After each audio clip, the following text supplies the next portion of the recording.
The third angel's message, take your stand on the right side. The third angel's message of Revelation 14 is the last message of mercy that is ever to be given to our world.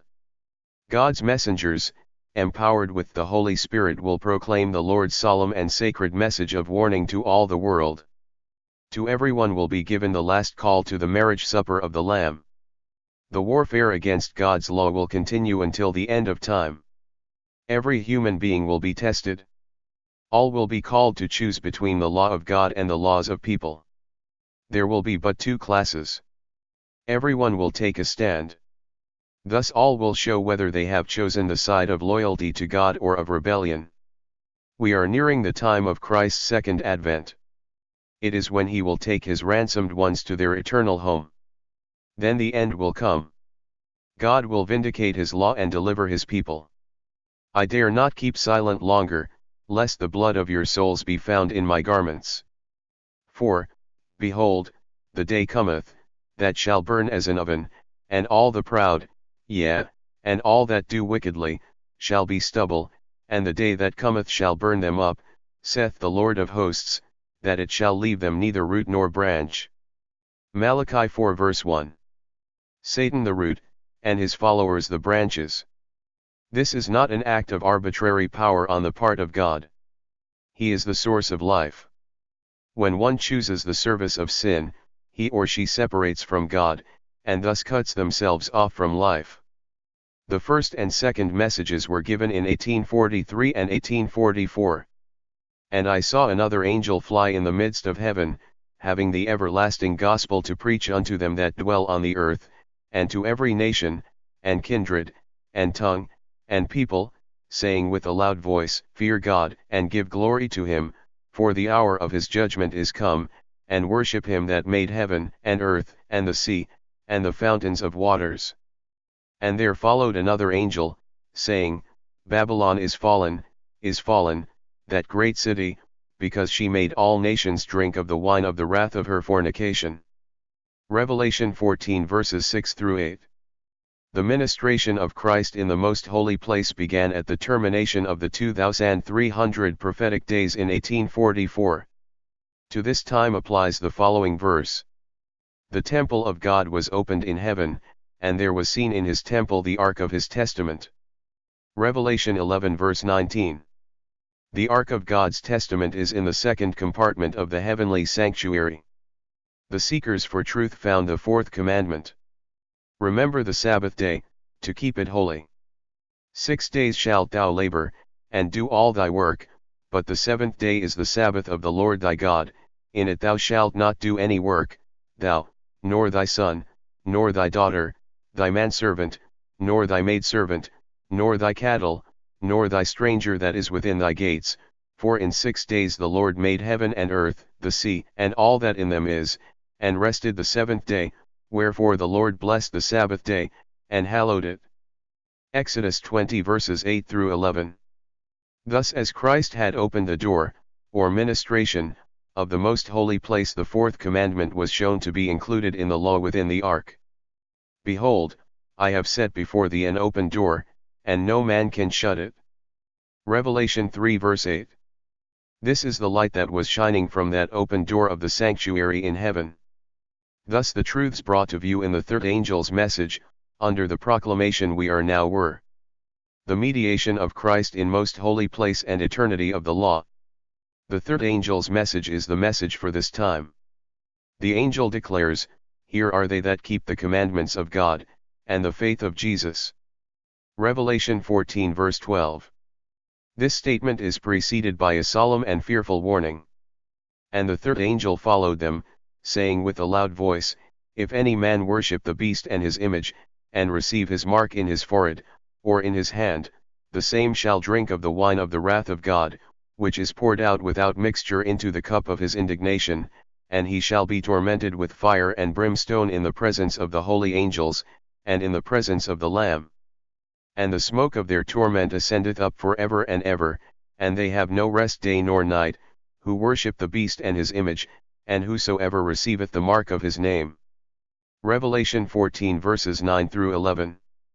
Discover in the line of prophetic history the things that have been, and the things that will be.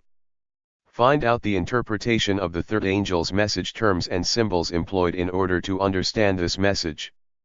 Learn what was represented by the beast, the image, and the mark. Changing the day of rest from the seventh to the first day. The Pope has trampled underfoot God's sanctified day.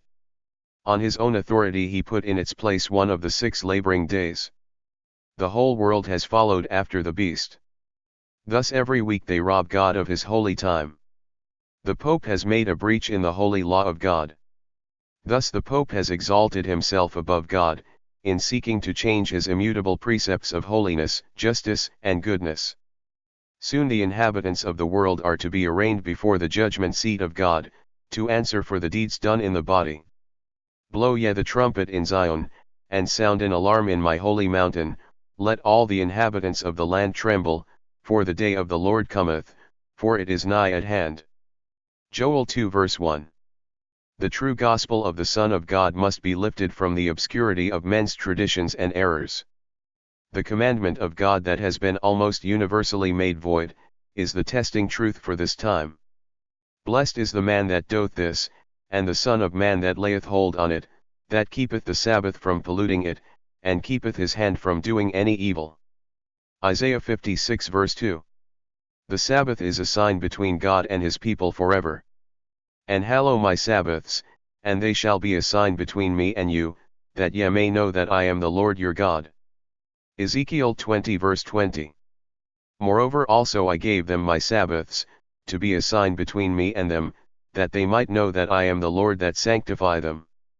Ezekiel 20 verse 12.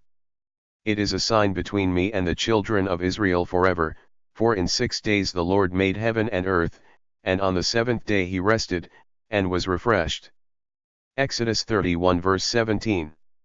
The time is coming when all those who worship God will be distinguished by this sign. They will be known as the servants of God, by this mark of their allegiance to heaven. How long halt ye between 2 opinions? If the Lord be God, follow him, but if Baal, then follow him. And the people answered him not a word. 1 Kings 18 verse 21. The seal of God's law is found in the 4th commandment. Bind up the testimony, seal the law among my disciples. Isaiah 8 verse 16. This commandment only, brings to view both the name and the title of the lawgiver. It declares him to be the creator of the heavens and the earth. The 7th day is the Sabbath of the Lord thy God, for in 6 days the Lord made heaven and earth, the sea, and all that in them is, and rested the 7th day, wherefore the Lord blessed the Sabbath day, and hallowed it. Exodus 20 verses 10 and 11. Thus shows his claim to reverence and worship above all others. Aside from this precept, there is nothing in the Decalogue to show by whose authority the law is given. When the Sabbath was changed by the papal power, the seal was taken from the law. The disciples of Jesus are called upon to restore it, by exalting the Sabbath of the 4th commandment to its rightful position as the Creator's memorial and the sign of his authority.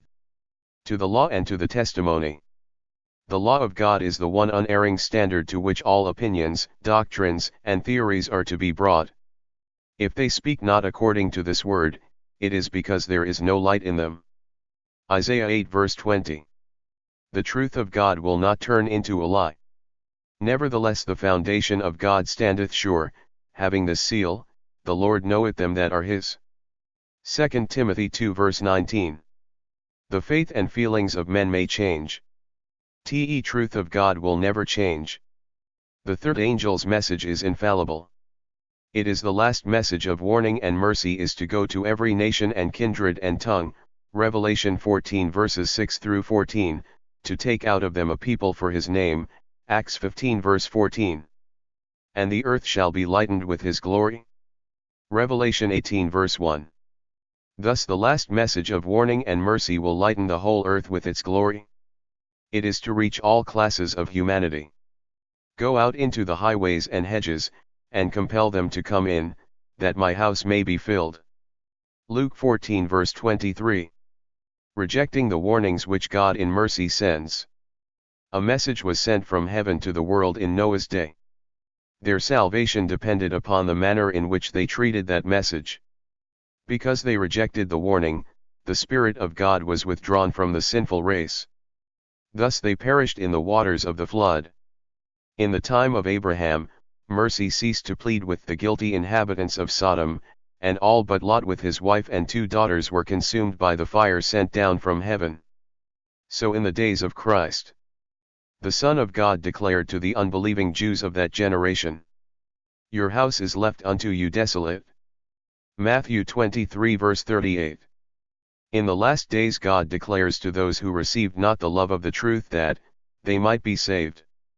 For this cause God shall send them strong delusion, that they should believe a lie, that they all might be damned who believed not the truth, but had pleasure in unrighteousness. 2 Thessalonians 2 verses 11 and 12. God withdraws his Spirit, as they reject the teachings of his word and leaves them to the deceptions which they love. Conclusion. God is holding back his judgments. He is waiting for the third angel's message of warning to be proclaimed to all. Surely the Lord God will do nothing, but he revealeth his secret unto his servants the prophets. Amos 3 verse 7. The Satan's deception is that mercy destroyed justice and the death of Christ abrogated the Father's law. Had it been possible for the law to be changed or abrogated, then Christ need not have died. The last great deception that Satan will bring upon the world is that the law of God is faulty. Moreover, that some specification has been set aside. Thus he needs not to attack the whole law. If he can lead people to disregard one precept, his purpose is gained. For whosoever shall keep the whole law, and yet offend in one point, he is guilty of all. James 2 verse 10. By substituting human law for God's law, Satan will seek to control the world. This work is foretold in prophecy.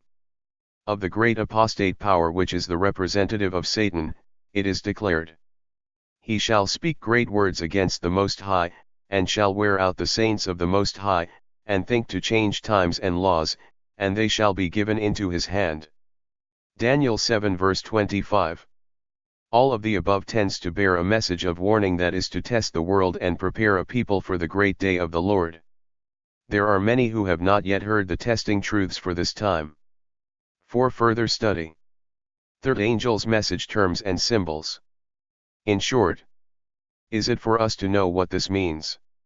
The secret things belong unto the Lord our God, but those things which are revealed belong unto us and to our children forever. Deuteronomy 29 verse 29. Find out more of this article. The threefold message category. All articles here are intended to proclaim the present truth, the light of the great threefold gospel message of Revelation 14. The result of the threefold message will be announced. Here are they that keep the commandments of God, and the faith of Jesus. And this message is the last to be given before the second coming of the Lord. Find out more of this category.